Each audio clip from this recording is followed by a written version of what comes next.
Yeah, good morning everybody. We are from Everest Coaching Institute Phagwara. आज हमारी series differentiation की continue हो रही है, जिसमें हम एक्सरसाइज 5.7 तक कवर कर चुके हैं.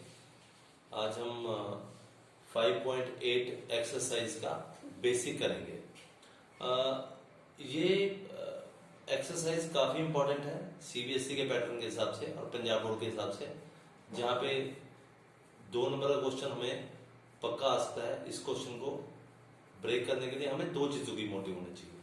इस चैप्टर में 2 चीजें बड़ी इंपॉर्टेंट है. एक तो जो थ्योरम आपके सामने लिखी हुई है स्क्रीन पे, 2 थ्योरम लिखी हैं जिसको हम मीन वैल्यू थ्योरम्स बोलते हैं. पर मीन वैल्यू थ्योरम 2 तरीके से ब्रेक की जाती है. एक है रूलेस थ्योरम, ठीक है, और एक है मीन वैल्यू थ्योरम.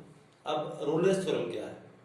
अब हम इसमें से प्रूव क्या करना चाहते हैं? हम ये प्रूव करना चाहते हैं कि मान लीजिए कोई भी हमारे पास फंक्शन हो, कोई भी फंक्शन हो, फंक्शन कोई भी डिफाइन किया जा सकता है. फंक्शन अलजेब्रिक हो, लॉगरिथमिक हो या ट्रिग्नोमेट्रिक फंक्शन हो. कोई भी, हमारे पास 3 तरह के क्वेश्चन आ सकते हैं. या तो हमारे पास नॉर्मल अलजेब्रिक फंक्शन होगा बेटा, वो एक्स स्क्वायर या एक्स क्यूब कोई भी फॉर्म में हो सकता है, या हमारे पास लॉगरिथमिक फंक्शन होगा,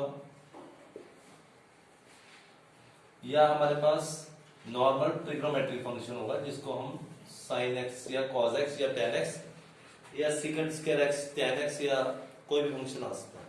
ठीक है, तो हमें इनकी डेफिनेशंस याद रखनी है. डेफिनेशन कोई दिक्कत नहीं है.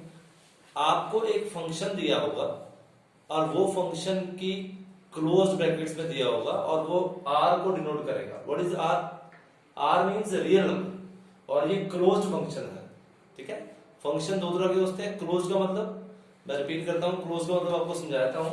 क्लोज का मतलब क्या है कि अगर मैंने ये लिखा क्लोज्ड तो ये ग्रेटर देन और इक्वल टू दोनों होगा इसमें.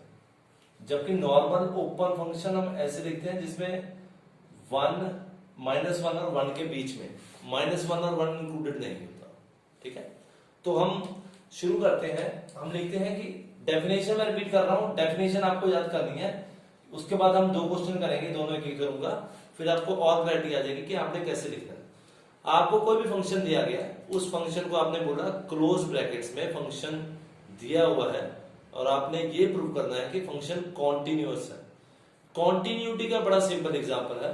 अगर आपको कोई भी अलजेब्रिक फंक्शन, लॉगरिथमिक फंक्शन या ट्रिग्नोमेट्रिक फंक्शन दे रखा है तो आप लिख देंगे as this function belongs to this, so this is an continuous function in the closed interval. और आप उसको डिफरेंशिएशन करके दिखाएंगे. कोई भी फंक्शन दे रखा है, जैसे आपको x स्क्वायर दे रखा है, आपने उसको डिफरेंशिएट किया तो ये 2x है. इसका डिफरेंशिएशन करेंगे तो हमने 2x है. हमने आगे सीखा फॉर्मूला लगा xn n-1. तो आप बोलेंगे differentiation exist, f dash x does not vanish, खत्म नहीं हो रहा. अगर ये अकेला कांस्टेंट फंक्शन होगा तो उसकी डिफरेंशिएशन 0 आएगी. तो उस पे ये लॉगरिथमिक फंक्शन या कोई भी ये वैल्यू थ्योरम एप्लीकेबल नहीं होगी. ये हमेशा तीनों फंक्शन पे होती है. ठीक है, और फिर आपने बोलना है जो भी आपको फंक्शन दिया होगा आपने उसमें वैल्यू डाल के बतानी है कि अगर जैसे -1 और 1 मैंने अभी लिखा था, अगर आपने इस फंक्शन में -1 और 1 डाला एक्स स्क्वायर में तो आपको पता होगा कि दोनों केस में आंसर 1 आएगा. ठीक है, तो आप बोल देंगे कि दोनों इक्वल है. 3 स्टेजेस हैं, रिपीट कर रहा हूं. एक स्टेज में आपने बोला कि फंक्शन कॉन्टिन्यूअस है. ठीक है जी. दूसरे स्टेज में आपने बोला कि फंक्शन डिफरेंशिएबल है. ये दोनों केसेस में बात कर रहा हूं. ठीक है, और फिर आपने प्रूव किया, उसको दिखाया कि जो आपने 2 नंबर दे रखे थे वो दोनों नंबर की वैल्यू जब मैंने फंक्शन में पुट की तो वो इक्वल आ रहे हैं. ठीक है, और फिर आपने बोला कि तीनों चीजें एप्लीकेबल है. इसका मतलब क्या है? इसका मतलब यह है कि कोई वैल्यू एग्जिस्ट करती है इस इंटरवल के बीच में. ठीक है, वो कैसे निकालेंगे? आपने इसकी डिफरेंशिएशन निकाल के और उसकी जगह x की जगह c पुट करके इक्वल टू 0 कर देना, तो वो आपका एक आंसर आ जाएगा जिससे हम ये वाली थ्योरम की प्रॉपर्टीज प्रूव कर पाएंगे. मैं रिपीट कर रहा हूं, जैसे आपने इसको समझना है. कोई भी फंक्शन दे रखा होगा आपने उस फंक्शन के इंटरवल आपको दिए होंगे, उस इंटरवल के बेस के ऊपर आपने उसको डिफाइन कर देना है कि ये फंक्शन कॉन्टिन्यूअस है, अलजेब्रिक, लॉगरिथमिक, ट्रिग्नोमेट्रिक। 3 तरह के फंक्शन है हमारे पास और तीनों फंक्शन कॉन्टिन्यूअस होंगे, ये रूल ऑफ थंब बोलते हैं इसको। और आप उसको डिफरेंशिएट करके दिखा देंगे एफ डैश एक्स जैसे हमने पहले किया, और वो ओपन इंटरवल में एग्जिस्ट करता होगा। फिर आपने वैल्यू पुट करनी है उस इंटरवल की उस फंक्शन में, ए और बी, पहले वाला फंक्शन इंटरवल ए, दूसरे वाला बी, दोनों की वैल्यू से आंसर अगर इक्वल आएगा तब हम इस फोर्थ स्टेप पे पहुंचेंगे। अदरवाइज ये इक्वल नहीं है तो हम बोलेंगे Rolle's theorem does not apply to this question, we cannot find C. कोई भी कंडीशन तीनों में से, कॉन्टिन्यूअस, डिफरेंशिएशन या आपकी फंक्शन ए और फंक्शन बी की वैल्यू, ठीक है।